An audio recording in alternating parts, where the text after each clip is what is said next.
Most players fail to perform to their expectations because they don't know what they should be doing on the field. Some players go out there hoping for the best, but a lot of players go out there fearing the worst. In today's video, I'm going to give you a game plan for on-field success so you can instantly increase the quality and consistency of your performances. If you don't know about me, I used to be a huge underachiever, but through obsessive self-improvement, I found my success. Earned a college scholarship, played for my national futsal team, a YouTube channel with over 100 million views. I've helped players worldwide, and I'd love to help you improve faster and achieve more. You've watched the video I released on how to believe in yourself. If you haven't watched that video, you need to check that out. In the video, I talked about how self-belief is a choice that you make. You choose to believe in yourself. Being afraid, being nervous, being scared, and being unconfident are also choices. And you must understand that you are 100% in control of these emotions and your thoughts. And if you're not going to change them, no one else is going to do that for you. When you are about to go into this game, you must have the mentality and the belief that I can do this and I can play to the best of my ability. You do not have to be the best player on the field. You just have to give your best effort. And if you take that mentality and you apply it to your training and your games every time you play, eventually you may be the best. As you're going into the game, tell yourself, I can do this. Feel the fear, feel those nerves, feel that nervousness, and breathe through it. Embrace it. Push through that. Tell yourself, I can do this. I can handle this. Remember, self-belief and confidence are choices that you make. If you're getting nervous, you're starting to panic, you're freaking out, and you're doubting yourself, that's your fault. Step up, change the way that you're thinking, and control your confidence. It's the only choice that's going to get you the results that you want. You are not going to hide on the field because you are afraid of making mistakes or potentially looking stupid. Your goal is to be as involved and make the biggest impact possible. And you're going to do that by focusing on your off-the-ball movement. What you do when you do not have the ball determines how often you will have the ball. When your team is in possession of the ball, actually want to have the ball at your feet. Show for the ball with your movement. Create passing angles for the player on the ball. If you don't get the pass, don't stop. Create a different angle. Move out and cycle. Allow someone else to come in. Stay active. If you're hiding behind defenders, you're not going to get the ball. If you're standing still beside someone, you're not going to get the ball. Create space for yourself. Stay active with your movement. And even if a defender follows you, it's going to create space for someone else to come into. Encourage your teammates to pass you the ball by making positive forward runs. Get yourself into positions that are so good, your teammate is forced to pass you the ball. Otherwise, everyone else is going to yell at him and get upset with him. So whether that's making an overlap or a run around the back or simply showing into a dangerous area where if you receive the ball, you can pick a dangerous pass, get yourself into those positions and have the desire and the work ethic to make that movement off the ball that forces your teammates to pass you the ball.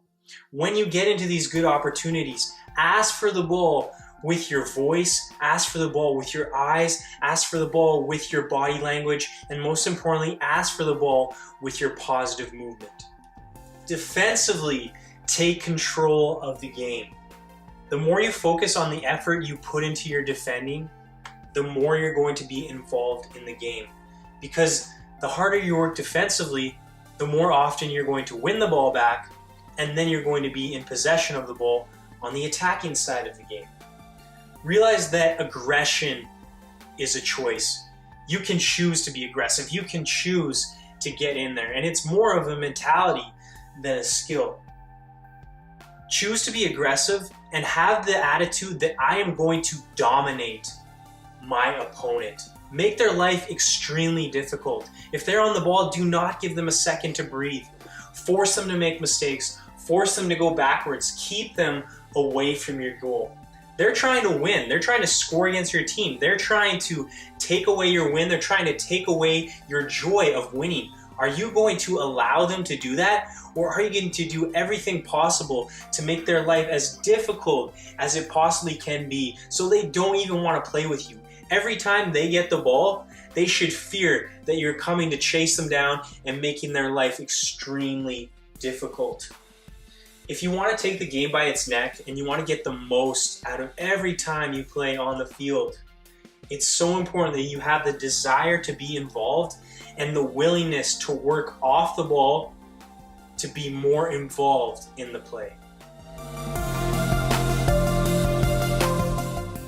The golden rule of attacking: do not give the ball away carelessly.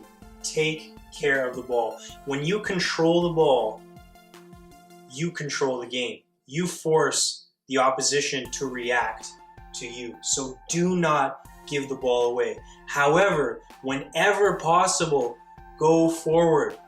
You want to go forward to create chances and score goals. That's how you win games. Get forward by either dribbling with purpose or passing to a teammate in a better position than you. You want to improve faster and achieve more this season? Use the Soccer Success Planner. It's 100% free. Players all around the world have already used it to improve. You can download it right now. There's a link in the description below. And then joining in on the attack. It doesn't have to be any more difficult than that. So keep it simple in your mind. I want to get forward whenever possible. If there's someone in a better position than me, I'm going to pass that ball to them and I'm going to support their attack by either providing an option behind or getting forward and encouraging them with my off the ball movement to give me a pass. If you have to dribble into space because that's the only option, do not hesitate. Take that option, enjoy that option, and be direct whenever you can. If, however, you realize that me being very direct and taking risks in this situation may not be the best idea, so I have to turn and keep possession of the ball.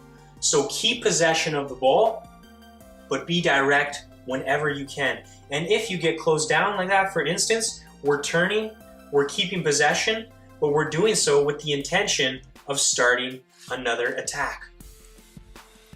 Focus on your speed of play. Move the ball quickly. Sometimes that may mean dribbling with speed, with purpose. However, most of the times, moving the ball quickly means passing and using your teammates. No one can move faster than the ball can travel. So use the ball to your advantage. Focus on the quality and the speed of the execution of the basic skills that you're doing. So having the mentality of playing quickly is one thing, but are you actually playing quickly, receiving quickly, turning quickly, passing the ball with pace so it gets there quickly? Moving this ball quickly forces the opposition to move.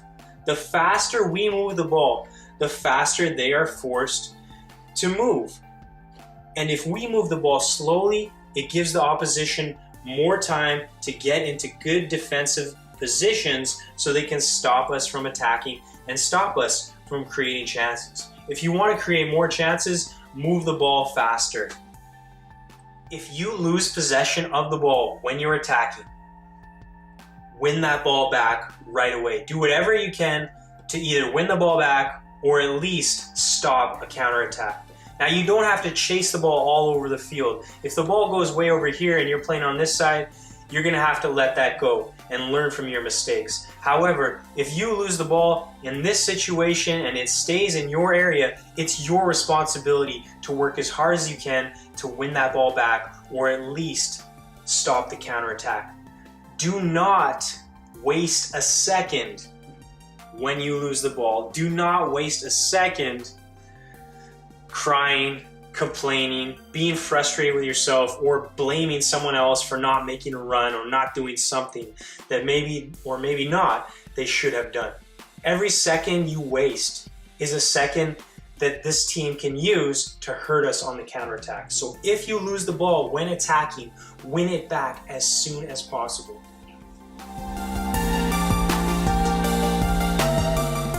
Bottom line, when it comes to defending, do not let the opposition score on you. Do not let them create chances to score. Don't let someone dribble past you. Don't let the man you're defending get a cross into the box. Don't let someone get a shot off on your net. You must be willing to do everything you possibly can to stop that shot, to block that cross, to not let that person get past you easily. You need to make their life difficult and keep them as far away from your net as possible. When you don't have the ball, what do you need to be doing? Get into your defensive position. So let's say you were playing as a winger, and on the team sheet, your team sets up kind of like this. This is the shape that you want to be in defensively. When we're attacking, we're getting forward, we're overlapping, we're rotating positions, we're being free with our movement. But when we're defending, we're getting back into our positions, we're sticking close together, and we're being very hard to play through. So think about, where is your position? That's where you need to be based on where your teammates are. You also want to be goal side, inside of your man. Goal side, if this is your man here, will be this fullback. If this is your man here, your goal side, your net is on you. If you're here, he's on the goal side of you. Now you're on the goal side of him. You're inside closer to the net than the man that you're marking. If you're here, he's inside of you. You need to be goal side inside of him. So get into your position, get goal side inside of the man that you're marking. When the ball gets to the man that you're marking, it's your job to close him down and stop him from playing forward passes, stop him from dribbling into dangerous positions. So you don't want to run in at 100% speed and get beat easily.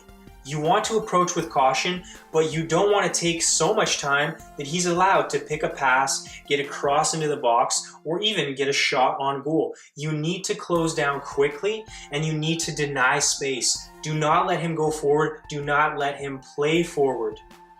If you can force him to go backwards, you've done your job. Then the next man has to close, and everyone else has to move up.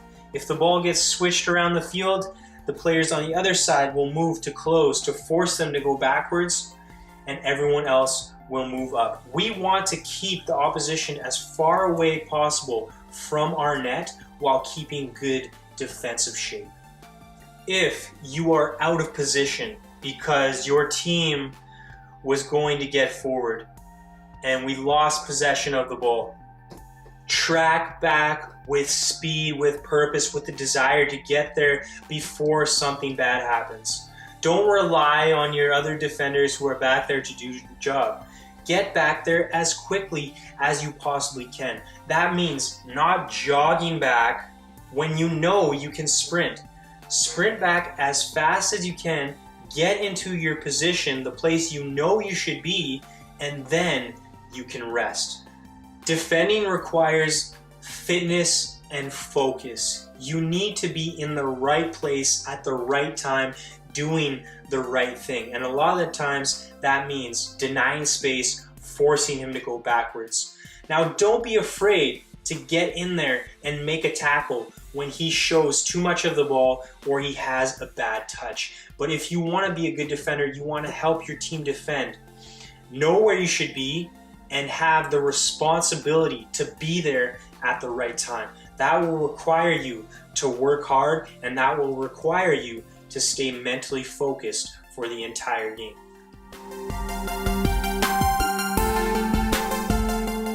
Always respond positively. If you make a mistake, respond positively.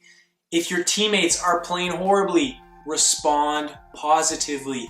If the referee makes a bad call, respond positively. Don't waste your time crying, complaining, being frustrated. It's not going to help you play better, and it's not going to help you get the most out of the rest of the game.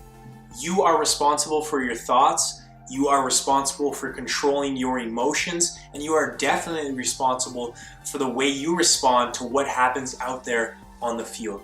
If you make a mistake, win that ball back right away. If your teammates have given up, motivate them. If the referee is against you and won't give you a call, use that as motivation to try even harder. Whatever happens out there on the field, never give up and never stop giving your best effort until the game is over. Have the belief that you can play better and you can come back from any situation that happens. If your team is losing 5-0, believe that you can come back and win that game 6-5. If you personally have had a shocker for 89 minutes, have the belief that you can change that by scoring the game winner in the 90th. Never give up and never stop giving your best effort until the game is over. You can't always control what happens out there, but you can always control how you respond. Moving up divisions to making national teams, players who use the Online Soccer Academy get results. Access elite level coaching and training, become a complete player, make a difference on the field, and get noticed when you play. Limited spots available. Apply today. Start improving tomorrow. Link in the description below.